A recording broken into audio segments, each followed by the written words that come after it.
अस्सलाम वालेकुम स्टूडेंट, कैसे हैं आप सब? होप आप सब फाइन होंगे।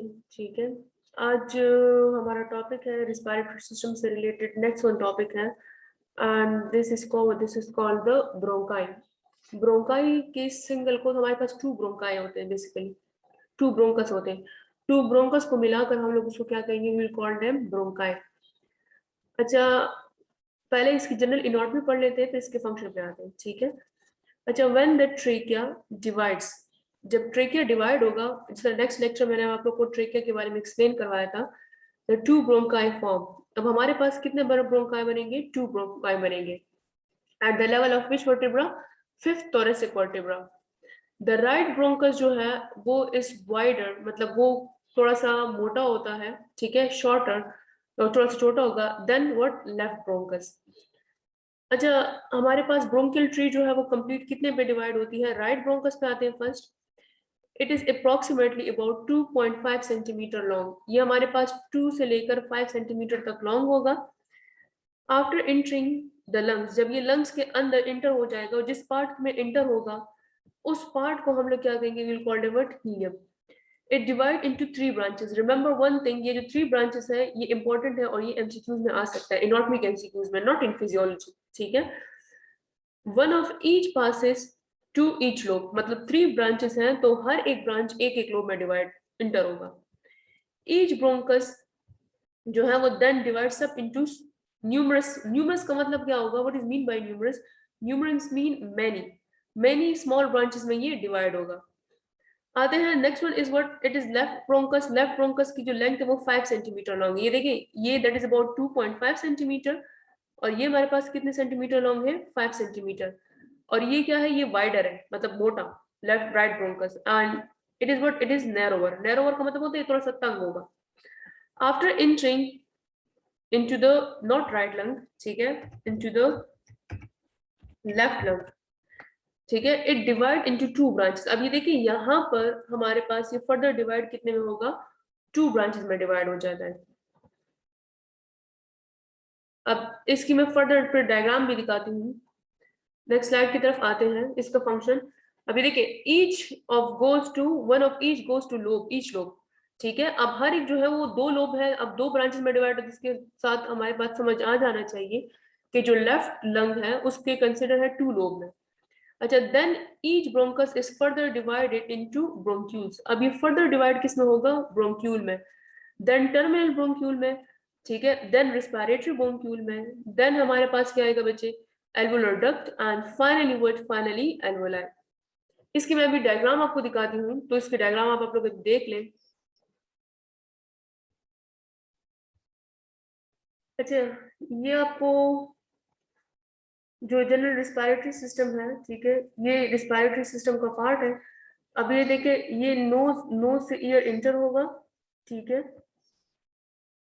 अब ईयर इंटर होने के बाद आएगा यहाँ पर, ठीक है, यहाँ पर आने के बाद इट इज इंटर टू फेरिंग्स। फेरिंग्स के बाद ये देखिए, ये आपको नजर आ रहा होगा, ये तकरीबन हमारे पास that is what? That is the trachea. अब ये देखिए, यहाँ पर 12 से लेकर 16 यहाँ पर कुछ छोटे छोटे रिंग्स नजर आ रही होंगी। अभी इसको मैं कलर चेंज करके बताती हूँ बच्चे, आप लोग को ये भी नजर आ रहा होगा। ये देखिए, एक एक रिंग कंप्लीटली जो सी शेप रिंग है, ठीक है। तो दैट इज 12 से लेकर 16 तक हमारे पास नॉर्मली ट्रेकिया में सी शेप रिंग मौजूद है, जो मेड अप होते हैं किस चीज से? हाइलिन कार्टिलेज से।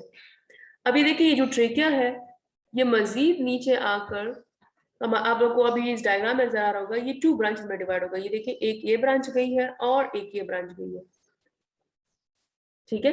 अब that branch is right bronchus and that branch is what? That is the left bronchus, ठीक है। अगर मैं यहाँ पर लिखूं, ठीक है, तो यहाँ पर आएगा that is the right bronchus. ये मेरे पास आएगा सॉरी, राइट ब्रोंकस, ठीक है। और ये जो साइड वाला है छोटा सा, this one is called the left bronchus. तो ये देखिए, ये मेरे पास क्या है? Right bronchus. अब ये कंप्लीट राइट ब्रोंकस है, ठीक है। अगर हम लोग ले लें तो, और ये मेरे पास क्या बच्चे? ये मेरे पास है लेफ्ट ब्रोंकस। अब ये जो राइट और लेफ्ट ब्रोंकस है, इसमें ये देखिए, ये मजीद डिवाइड होगा अब ये देखिए मजीद डिवाइड होगा। अब ये देखिए इसकी 3 ब्रांचेस है, 1 ये हो गया, ठीक है, 2 ये होगी और 3 ये हो गया। तो ये देखिए ये जो मजीद 3 ब्रांचेस में डिवाइड हुआ है, that is what, that is the right bronchus. अभी जो लेफ्ट ब्रोंकस है, लेफ्ट ब्रोंकस देखिए that is further divide into 2 main branches. एक देखिए एक ब्रांच यहाँ पे आई है और एक ब्रांच यहाँ पर नीचे आई है। So that is called, this is called the left bronchus and this right bronchus.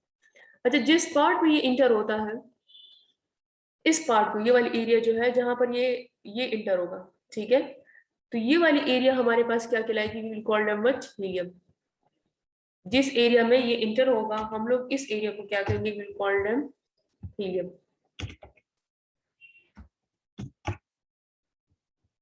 Understand? अच्छा, इसके बाद आपको ये नजर आ रहा होगा, ये मेरे पास एक लंग है और ये मेरे पास 2 लंग। सो नॉर्मली याद रखें हमेशा कि हमारे पास लंग जो है वो 2 होते हैं, एक राइट, दूसरा मेरे पास क्या है, लेफ्ट लंग। अच्छा, जो ये जो ब्रोंकाई होते हैं, ये देखिए ये मजीद इस तरह,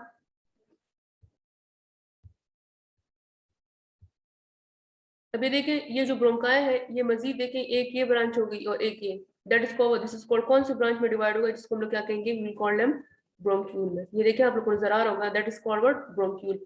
अभी जो ब्रोंक्यूल है ये मजीद नीचे आएगा और हमारे पास इस तरह ब्रांचेस में डिवाइड होगा। ये आपको नजर आ रहा होगा sac like structure, and that sac like structure is basically called what, called alveoli. Understand? So मैं दोबारा समझाती हूँ। ट्रेकिया, ट्रेकिया के बाद आएगा ब्रोंकाई।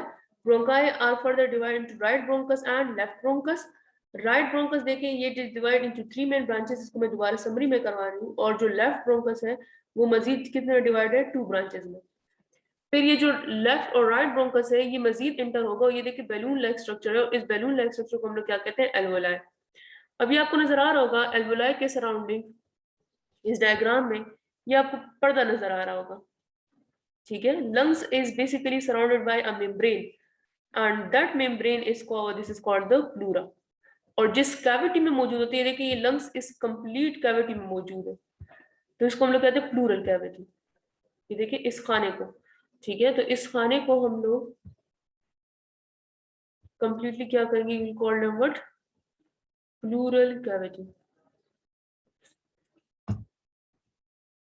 प्लूरल, ठीक है, कैविटी।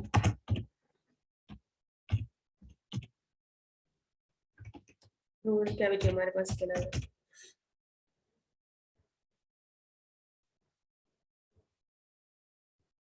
तो लंग जिस एरिया में मौजूद है, इस एरिया को हम लोग क्या कहेंगे, we will call them what, pleural cavity, ठीक है। अब लंग्स के नीचे देखिए आपको नजर आ रहा होगा ये muscular structure, and that muscular structure is basically called, this is called the diaphragm। तो ये आपके पास जनरल एनाटॉमी है किस चीज की, लंग्स की।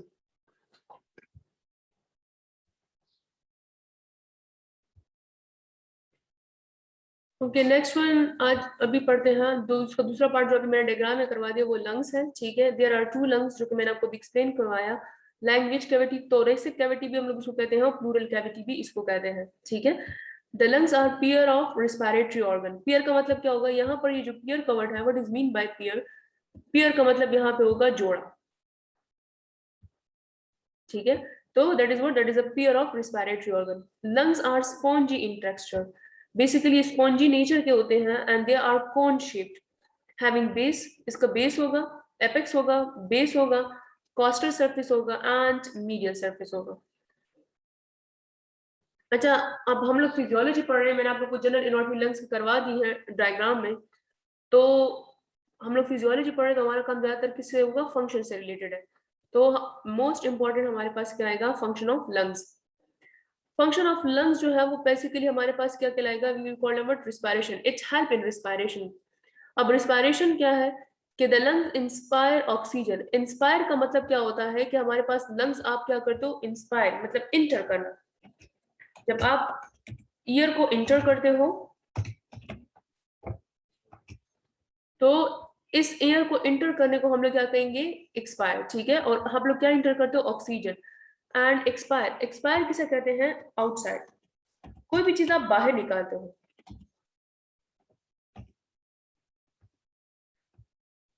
ठीक है, जो जो चीज आप बाहर निकालते हो तो वो हमारे पास क्या कहलाएगा, एक्सपायर। तो लंग्स का बेसिकली काम क्या होता है कि एयर को इंटर करना और एयर को बाहर निकालने का काम किसका है? लंग्स का। इसके लिए alter, what is mean by alter? Alter का मतलब होता है चेंज।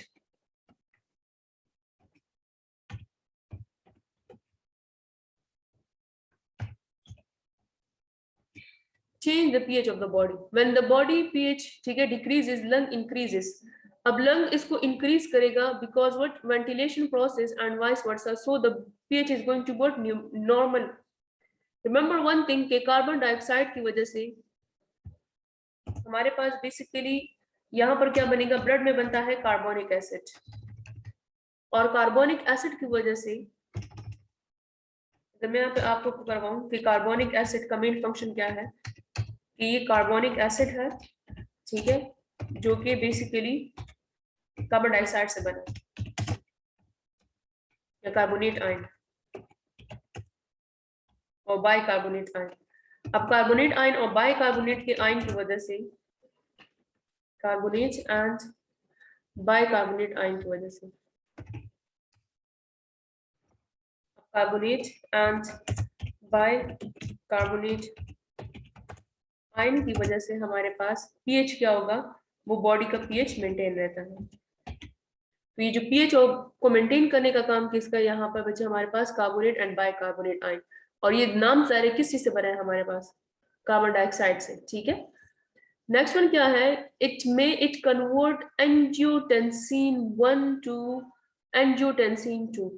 चलिए इसको मैं एक्सप्लेन करवाती हूँ कि what is the angiotensin. Basically angiotensin,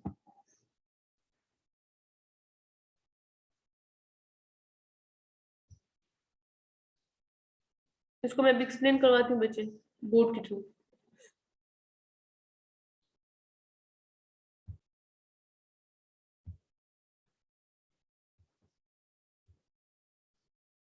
अच्छा, ये जो एंजियोटेंसिन है ये आपको नजर आ रहा होगा।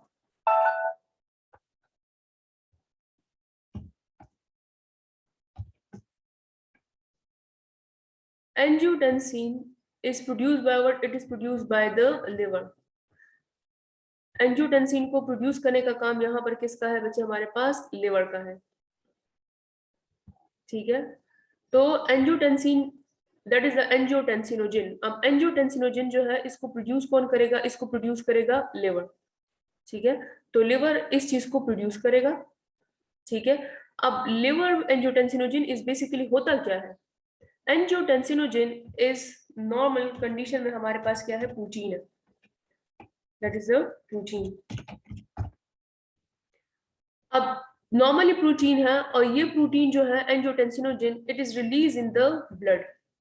ये जाएगा कहां पर? हमारे पास ब्लड में जाएगा। ब्लड में जाने के बाद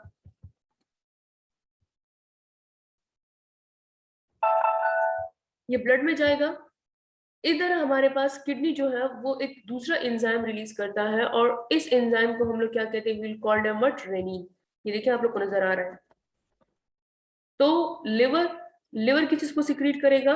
एंजियोटेंसिनोजिन को, ठीक है। एंजियोटेंसिन बेसिकली स्ट्रक्चर में क्या होता है? It is basically what? Protein. ये जो प्रोटीन है वो ब्लड में रिलीज होगा। ब्लड में रिलीज होने के साथ साथ हमारे पास किडनी जो है वो, kidney kidney release, kidney basically क्या रिलीज करेगा? किडनी रिलीज करते हैं रेनिन एंजाइम को, ठीक है। अब ये जो रेनिन है और एंजियोटेंसिनोजिन बोथ आर कंबाइन, ये दोनों कंबाइन होंगे। ये मैं भी दिखाती हूँ।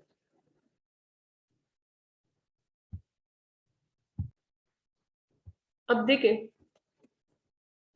बोथ यहाँ पर क्या होंगे हमारे पास? ये जो एरिया है इधर हमारे पास क्या चीज कंबाइन हो जाएगी कि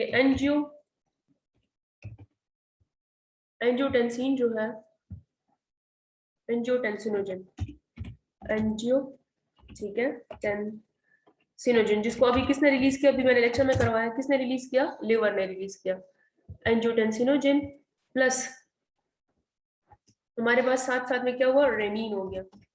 रेनिन बोथ आर कंबाइन। जब बोथ कंबाइन हो जाएंगे, ठीक है, अब यहाँ पर बोथ क्या होंगे? हमारे पास कंबाइन हो जाएंगे। जब ये दोनों मिल जाएंगे तो मिल जाने के बाद it is converted to another form, और इस अनदर फॉर्म को हम लोग क्या कहते हैं? इसको हम लोग फिर एंजियोटेंसिनोजिन नहीं कहेंगे, हम लोग इसको क्या कहेंगे? Angio angiotensin.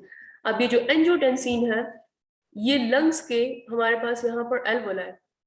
अगर मैं यहाँ पर आप लोग को खैर आर्टिफिशियली थोड़ा बहुत समझाने के लिए डायग्रामेटिकली, फॉर एग्जांपल मेरे पास लंग्स के एल्वोलाई है, इस लंग्स के एल्वोलाई, अब इस लंग्स के alveoli, that is the alveoli, और अभी मैंने करवा दिया कि what is mean bye alveoli, ठीक है। अब ये जो लंग्स के एल्वोलाई है इसमें ये बैठ जाते हैं, क्या चीज बैठ जाती है, एंजियोटेंसिन, एंजियोटेंसिनोजन 1, ये देखिए ये इसके साइड्स पर आ गए, इसका मॉलिक्यूलर स्ट्रक्चर। अब फिर इस कंडीशन में फिर हम लोग उसको एंजियोटेंसिन नहीं कहेंगे, एंजियोटेंसिन 1 कहेंगे।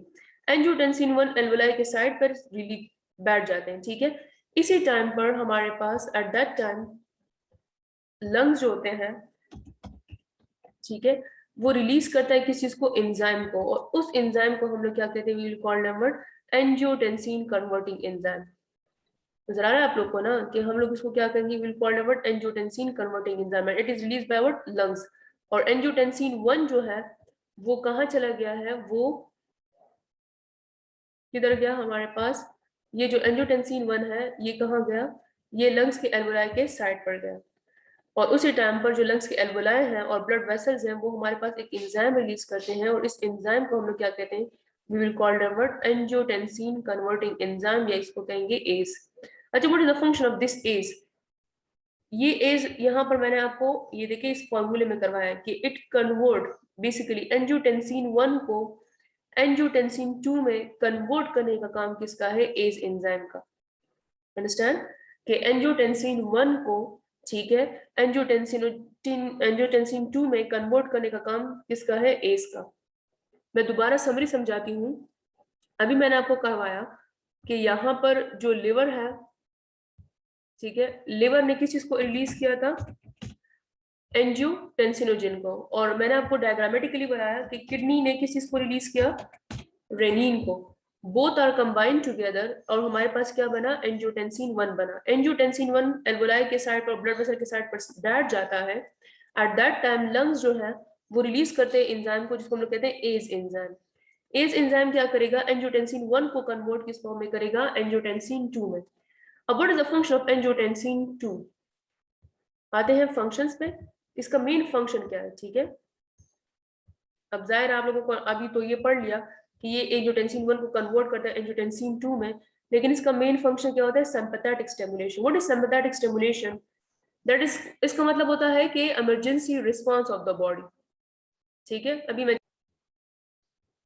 अच्छा, इसके मेन फंक्शन देखिए एंजियोटेंसिन 2 के, सिंपैथेटिक स्टिमुलेशन। सिंपैथेटिक स्टिमुलेशन का मतलब होता है emergency condition of the body, like जब आप डर जाते हो तो आपके डर के टाइम पर आपके साथ जो कंडीशन इन्वॉल्व होती है, आप जब एंग्री होते हो आपकी हैप्पीनेस में। सेकंड, इसका जो मेन फंक्शन है कि tubular sodium chloride reabsorb them and potassium excretion H2O, ठीक है, रिटेंशन इन नेफ्रॉन। अब ये देखिए सारा काम कहाँ पे होगा, नेफ्रॉन। ये इंशाल्लाह मैं आप लोग को नेक्स्ट लेक्चर में एक्सप्लेन करवाऊंगी कि नेफ्रॉन में जो मेन फंक्शन इसका यहाँ पे बचे हमारे पास कि एंजियोटेंसिन का मेन फंक्शन क्या है, कि ये क्या करता है, ब्लड प्रेशर को कंट्रोल करेगा, वैसो कंस्ट्रक्शन मतलब आर्टरी को कॉन्ट्रैक्ट करेगा। तो मैं अब डायग्रामेटिकली आपको करवाती हूँ, ठीक है। ये मेरे पास फॉर एग्जांपल आर्टरी है,